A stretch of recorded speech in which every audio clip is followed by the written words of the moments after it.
Hello and welcome. My name's Andy Crook, and my mission is to help garage owners become more successful in business. How I do that is most weeks I go live on one of the 5 pillars of business as I see it.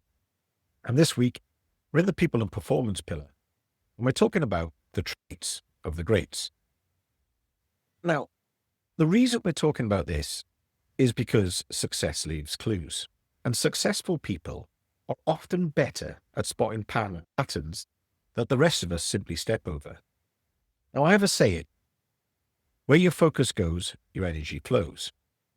And that matters in business because the things you focus on becomes the things that you keep feeding.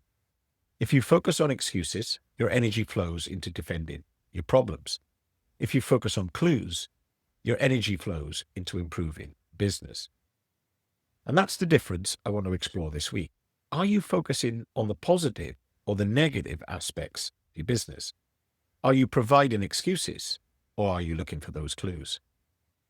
Running a garage is hard. Customers can be awkward. Getting the right parts can be a nightmare. Costs keep rising. Good staff are hard to find. And there's a bloke down the road who's always doing it cheaper. Now, some of that might well be true. But if you only focus on the negatives, you keep blaming the market, money, the method, your model, you will remain stuck. And that's not a strategy. That's just a story you have learned to repeat. Now, what do I mean by blaming the market, money, the method, or your model? Because I've been saying this a lot lately, and I have done a training topic on it.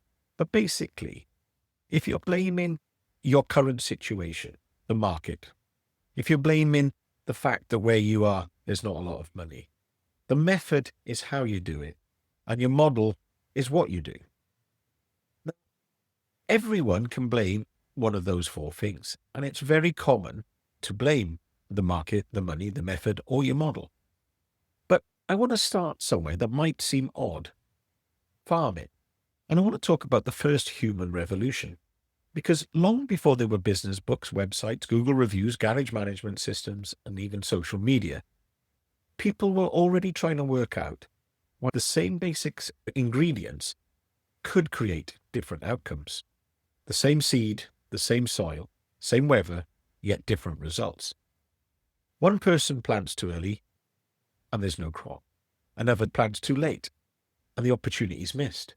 Someone else who's paying attention notices the seasons, studies the soil, spots the pattern, changes their method, and suddenly there's a harvest. The seed did not suddenly become magic. The soil did not suddenly become any more special. The difference was mindset. While other farmers attributed their failures to their circumstances, this farmer focused on the patterns of success. The seasons, the same seed, the same soil, a different focus, and a different outcome. And garages are no different. We all have the same basic ingredients: cars, customers, technicians, tools, and time. But the outcomes are not the same. Some are busy and broke. Some are busy and profitable. Some are chaotic. Some are calm. Some focus on everything that is against them. Others focus on the clues. Same trade, same tools, different focus, different result. When you see another garage doing well, or another business owner making progress, the easy response is to explain it away.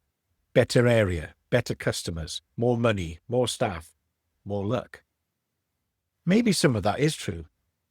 But if that is where the thinking stops, then you're missing the clues. You step over the pattern and you keep the excuse. I've covered competitive analysis a few weeks ago, so I'm not going to go over that ground again.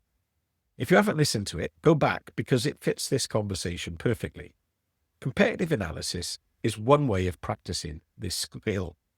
It's paying attention to what other businesses do well, but also what they do badly and what you can learn from them. It's not about bitterness, it's about betterment. It's not about copying, it's about careful comparison. But this week is not really about the garage down the road. It's about widening the lens, because competitors lose, but so did the greats. Not because they were or are perfect, not because we want to copy them, but because they recognize patterns that other people simply missed.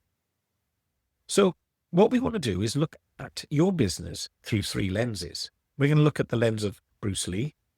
Now, Bruce Lee is famous for saying, be like water. Bruce Lee was all about his mindset. The Henry Ford lens is all about method, the production line. And the Alex Hormozi lens is all about multiplier, doing more better before something new.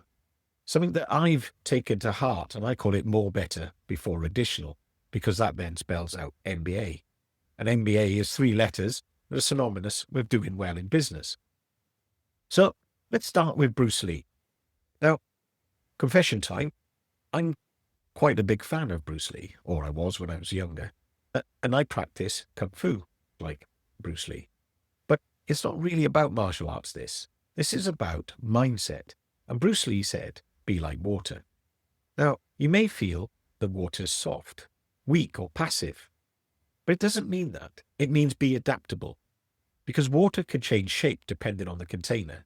And that is a useful way to think about business, because as the market changes, as customers change, as cars change, as costs change, and the skills required change, a rigid owner keeps defending the old way long after the evidence moved on. We've always done it this way. Our customers won't pay that. You have to squeeze them in. Oh, it's just the trade. Those sound like explanation.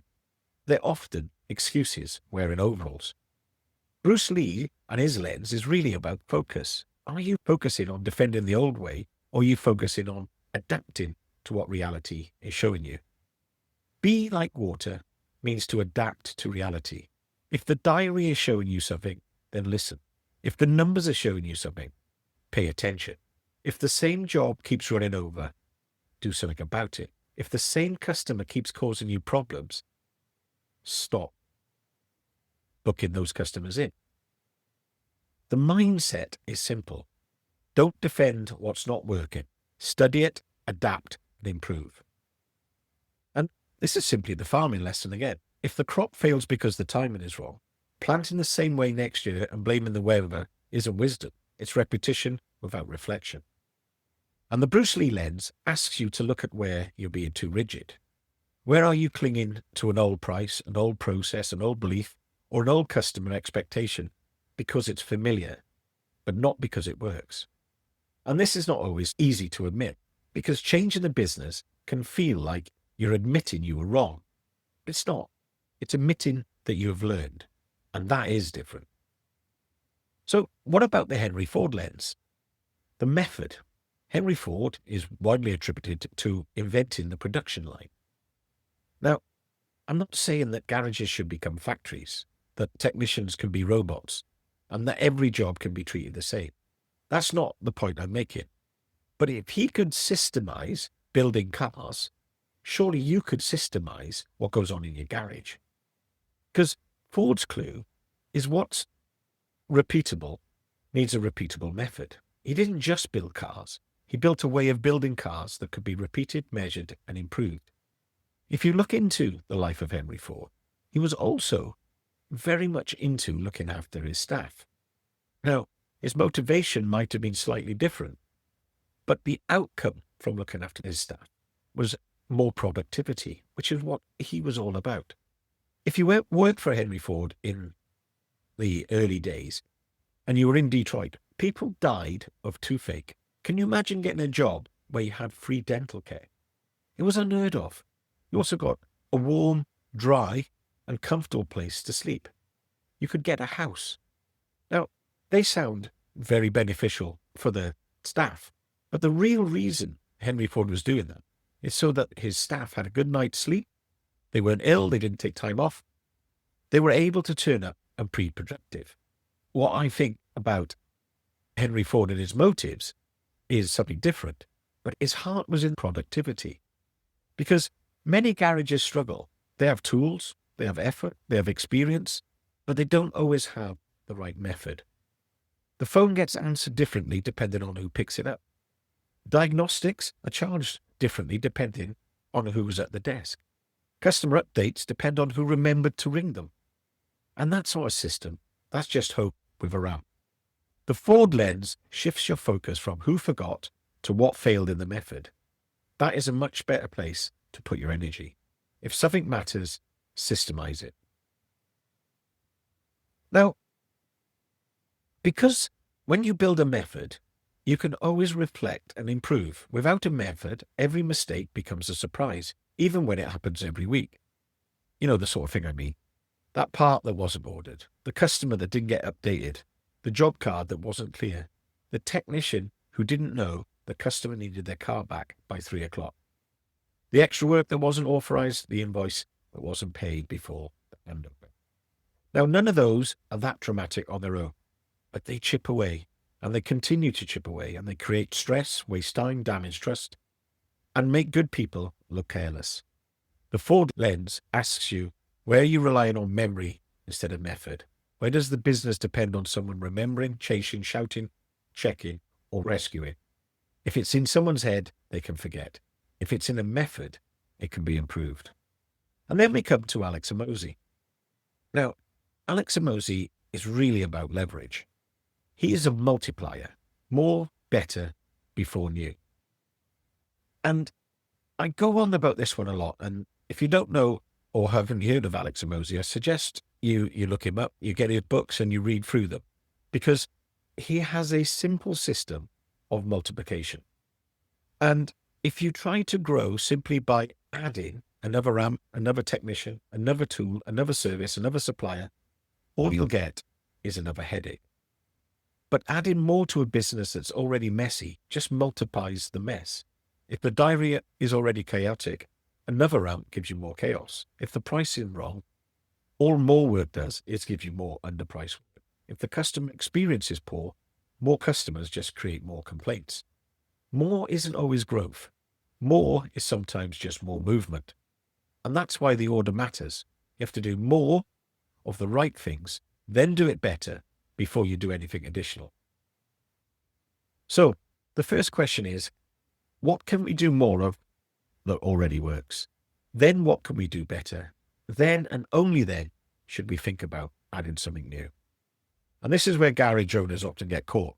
They want the new thing because the current thing feels hard. They think new equipment, a new service, new training, new staff, new offer, new market.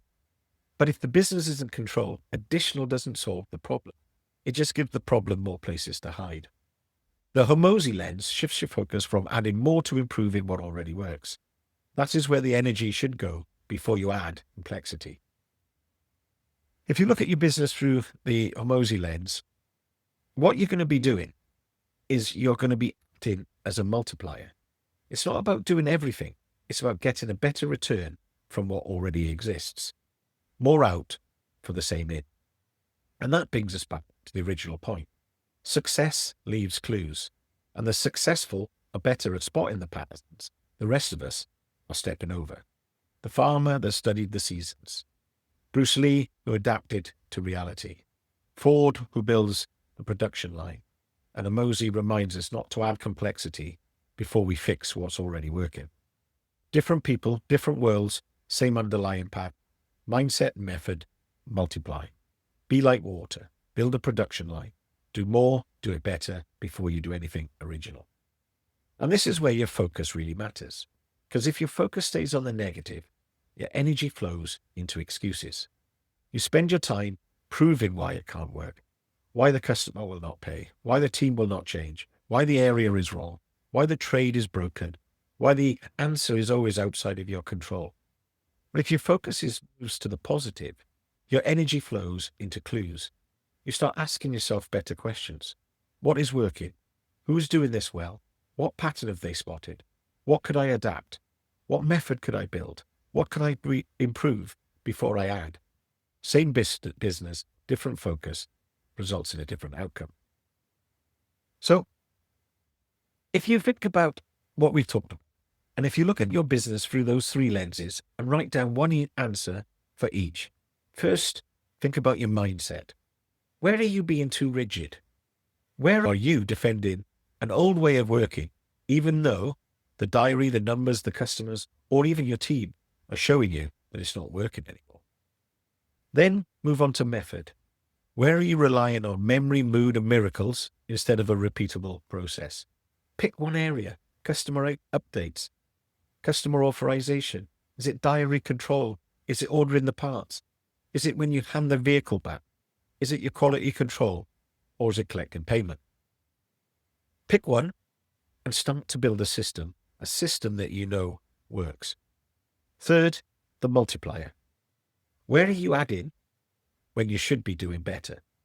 Where are you thinking about more jobs, more ramp, more tools, more services, more stress, when you should be thinking about how do you improve what you're already doing? Do not make this a massive exercise. All you need to do is pick one clue, one rigid belief, one weak method, or one place where you're thinking of added instead of improving, and that's enough. It'll certainly make a start, because success leaves clues, but so does struggle. And where your focus goes, your energy flows.